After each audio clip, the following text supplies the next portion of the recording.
Hello everyone, I'm Lisa Ann. Welcome to the end of the month garden collaboration.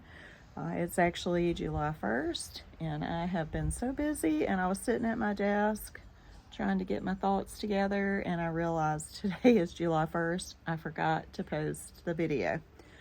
I did record a short video out in my garden just a couple of days ago.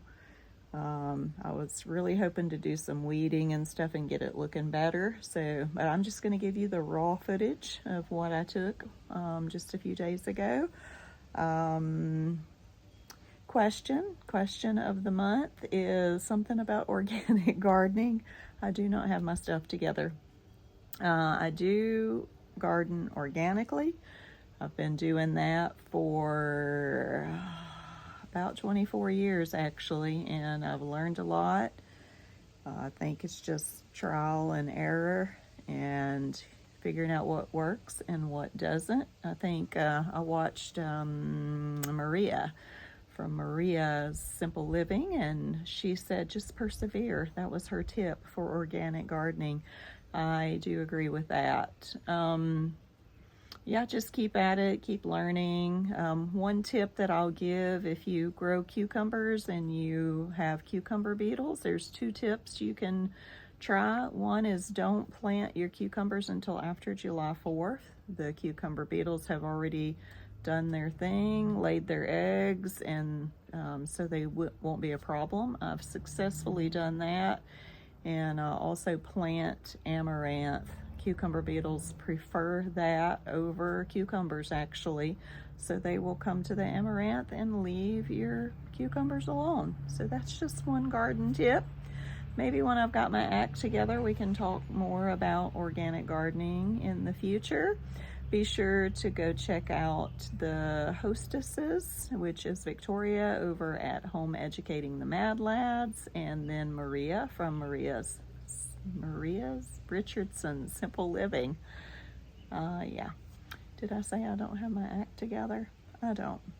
All right, this is short, sweet. The garden tour is maybe 15-20 minutes long, and it's just the garden. It's none of the extras. So enjoy it, and I'll see you next month. Bye. Okay, today is Friday, June 28th, and I thought I would take a video since I'm out here working. It's 80 degrees and not, so hot, not so humid. I see the moon up there. Can you see it? It looks like a perfect half. Anyway, my grape has really grown this last month. Not sure if I even remembered to show it last month, but it's the one that I got from the Mostly Dead table at Tractor Supply. So, I'm going to train it up this trellis here, 8 foot on each side, and see what happens. It's Concord, so I'm really looking forward to that. As you can see, my garden has really taken off, even though it's been quite dry. So all my flowers are as tall as me. We have, this is an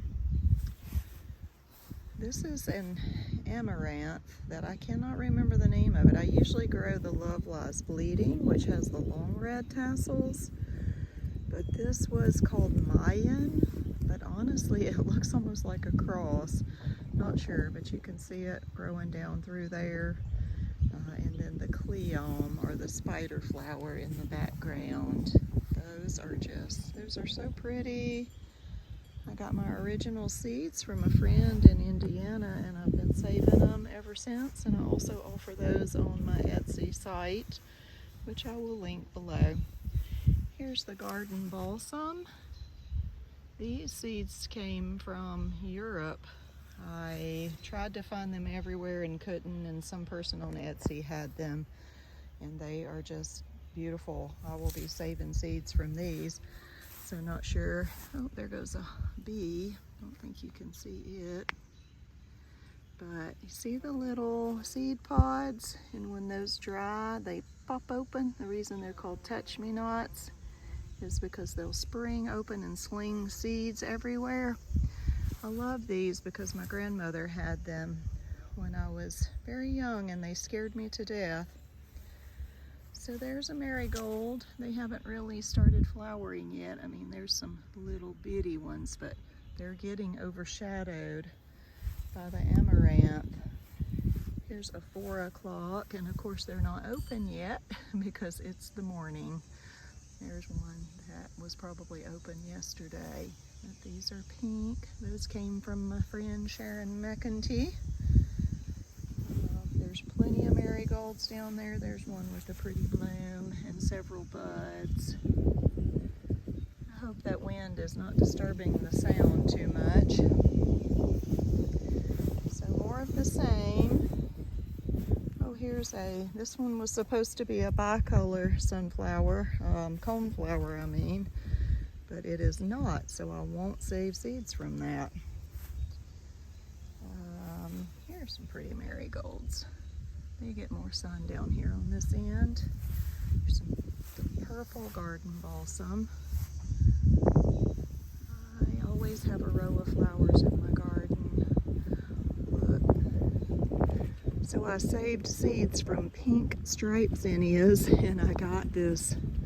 You see how this one has the, I guess it's called double, because it's very thick, and this one has a single row of petals. And look how big that is. You never know what you're going to get with zinnias. I love them. But I didn't have very many germinate, which was sad. Anyhow, my little tiny potato seeds that were 2 years old, I dug a few up and they haven't produced a thing. So I'm just going to leave them there and let them die. Most of them have died back, and they'll actually begin to grow again. I've got rutabagas, which for you over in Europe, I think you call those Swedes. And then behind it is cilantro that has gone to seed.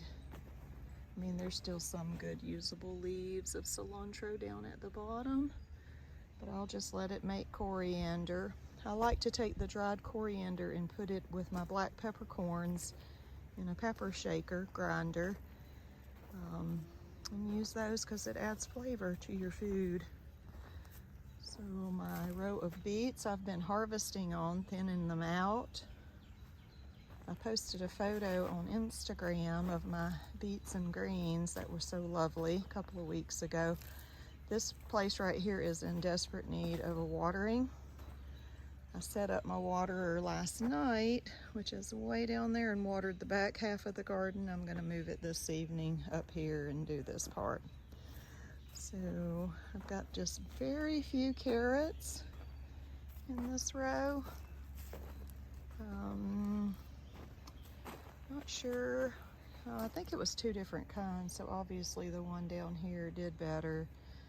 And I'll have to check my journal and see what the difference was so that next time I know which ones to buy. And my green beans they have little green beans on them. Oh, there's a nice one. They're going to be ready to be picked in a couple of days. They got lots of blooms and a few bug holes. Oh yeah, look, bean beetle. Not sure if you can see that little larva there. That's a bean beetle larva. So I may need to spray these. Just gonna squish it. Yeah, there's several. They just love these things. There's another one. I need to pick these off. That is so gross. I hate them. Oop, I dropped that one. Oops, sorry, I'm getting all distracted with my bean beetle larva. I don't like to crush it in my hand. Okay, yuck. All right, carrying on. Plenty of beans though. Sad thing is the bean beetles that get on them and leave ugly bites out of it. It doesn't hurt a thing, you can still eat them. Now this down here is a different variety of bean. I don't know if you can tell that. Where's my marker? I have a marker. Oh, here's my marker. It's a little orange marker there. So this half is one type of bean. I think that's called Provider. And then this half is Contender. Contender produces a little bit later. It didn't grow as well, but it is covered in bloom, so we'll see what happens. The beans are a little fatter. Anyway, we'll have some green beans, a few. The next row is all basil. Yes, indeed. I'm going to have plenty of basil to dehydrate. We use a lot of basil, and I will also make some fresh pesto when it gets a little taller and I've got abundance. There's a cute little curly leaf. Let's see over here. Curly leaf, parsley, and then there's a flat leaf next to it. Same here. I think I sowed some here and they didn't do so great. More beets, because I had tons of beets and they did very well. And then it switches to Swiss chard here, and they are so beautiful. I harvested yesterday and we made a quiche out of Swiss chard, which is wonderful. I actually made a video a couple of years ago of how I do that. I'll see if I can find it. This is what's left of my head lettuce. We've been eating on it a little bit at a time, and the hearts are still really good. Probably need to go ahead and get these this weekend because it's gotten up above 86 degrees many times, and that usually makes them bitter. All right, turning around, my family cowpea here, the T.E. Martin cowpea, and then over here is supposed to be my runner, ham and gravy, but they are not running yet. So I don't know if they're just slow growing or if they have crossed and they're not gonna behave like they're supposed to, which would be so sad. So we'll find out. And by the way, I've got sunflowers growing here and there along my bean fence. Those are, I think, the giant ones. Those are from seeds that somebody sent me, my friend Marshall from Georgia long ago. And Marshall used to have a channel, but he doesn't anymore. This is my okra. It's growing beautifully. And then the rest back here are my tomatoes. And I got them planted way too close together.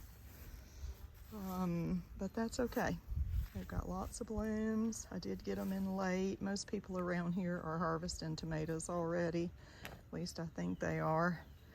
But mostly blooms. This one's got, can you see the green tomato over there? And then there's one right there. And there's one. So I grow several varieties of heirlooms. Here's a nice little plum tomato. I don't have them labeled out here. I have them labeled in my journal. Here is the variegated tomato, just unique. The plant and the fruit supposed to be variegated. This one's got quite a few nice tomatoes back there. Not sure if you can see that. Move leaf. Okay, and here's a few. This one somebody gave to me, and it's a heart. You can tell by the little point on the end. So, let's see. This is my deer scaring away pan. When the wind blows, it flops and makes noise. But honestly, I haven't had the deer come up since I planted them, which is great. All right, so more tomatoes down that row. A third row of tomatoes, and then single tomato and my pepper plants. And they are coming along nicely. I have several jalapenos. Oh, there's an eggplant. It finally started to grow and looks good. This one was from Saved Seeds. There's a little butterfly. Hello. So several jalapenos. Oops, there's a big wad of grass that needs to be pulled. And then I've got some Jimmy Nardellos, which is a sweet pepper, and then the little bells. The little bells were also from Sage Seed, and I put them out here really late, so I think there's 1 or 2 pimentos also. Yeah, and a purchased eggplant. Look at that. It's a pretty flower on it. All right, so I didn't show you my flowers up against the barn there, but they're not really doing anything. I had a cleoma, of course, and 1 gladiola right there by the door. I think next year they'll look really pretty. I connected my rain barrel with the soaker hose and ran through there. So anytime it rains, I just open that and let the pressure draw it downhill. That's worked pretty good. Okay, other way. All right, this last month I think you couldn't see anything, but I do have cantaloupes, baby pumpkins, and watermelons out here every 5 or 6 feet apart, and they're doing really good. And in the very back is a row of the African marigolds.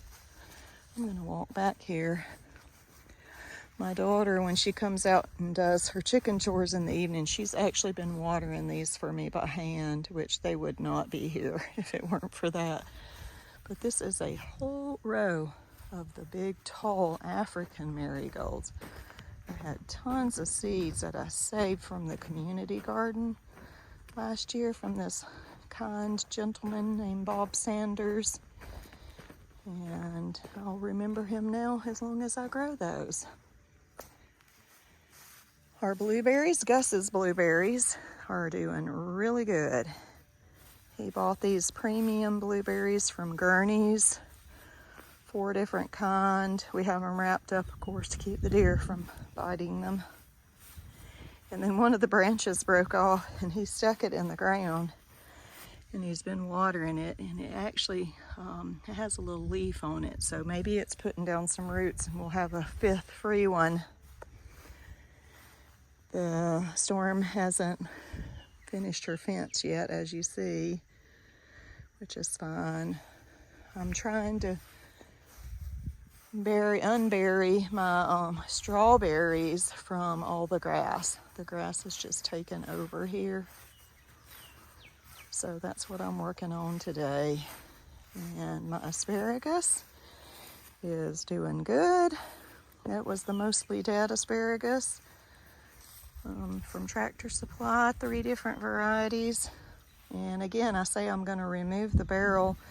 It's bottomless, but it's just to keep the deer out of here. So far so good. The raspberries, we have been picking raspberries, black raspberries, a little bit every day. You see that there's still some green ones. I'm going to eat that. They stay pretty picked clean because a couple of my daughters took it upon themselves every evening to go berry picking to get them before the animals do. And I think for these plants, they were uncared for who knows how many years. They've done pretty well, and you can see the new canes everywhere for next year. So hopefully they'll be a little healthier next year. A lot of the old canes from last year, I think, were kind of diseased and dying back. But in the woods, there are tons of these. And there's also tons of blackberries. Pardon my smacking while I'm eating raspberries. So this garden also is in desperate need of water. I'm also going to do that here by hand in a few minutes. We have been harvesting zucchinis. There's one under there that looks like it didn't get fertilized, probably because it's been so hot. Here's another one. We have had quite a few. There's a beauty right there. And then the next row is yellow squash. There's one, little one. And there's several plants down there. They're very wilty right now because of the heat. I don't know if you remember, but I planted corn twice, and I've got like 1, 2, 3, 4, 5, 6, 7, 8, 9, 10, 11, 12, maybe 2 dozen if you count all the ones in between. They'll never make, you know, corn has to have lots of pollination in order for it to make. So it was a combination of it being dry, but the blackbirds swooped in and took a lot of them, just dug them right out of the ground as soon as they sprouted. This is going to be a pumpkin. You see it down there. There's another one, not sure if you can. Oh, all the leaves keep getting in my way. So this whole row is pumpkins. I saved seeds from a hybrid, so I honestly don't know what I'm gonna get. And one of them got killed, so there's a big empty space here. Does this one have any? Yep. There's one right there. I don't know if you can see it, the leaves keep getting in the way. Oh, I am sweating down. So then I've got, honestly, I don't even remember. Some of these are cantaloupes. I think I've got 2 varieties of cantaloupes. Oh, yeah, those babies need to be watered. They look beautiful though. And then I've got several cucumbers. Oh, and there's a random yellow squash. And that is it for that. Let's see, it is just too hot to walk through the woods. I'd love to show you the blackberries. There are so many wild blackberries. Maybe, I'm just pre-recording this, so if I go up there later today, I'll take my camera with me and take another video and add to this one. Otherwise, I will go sit down and cool off and see you in a bit.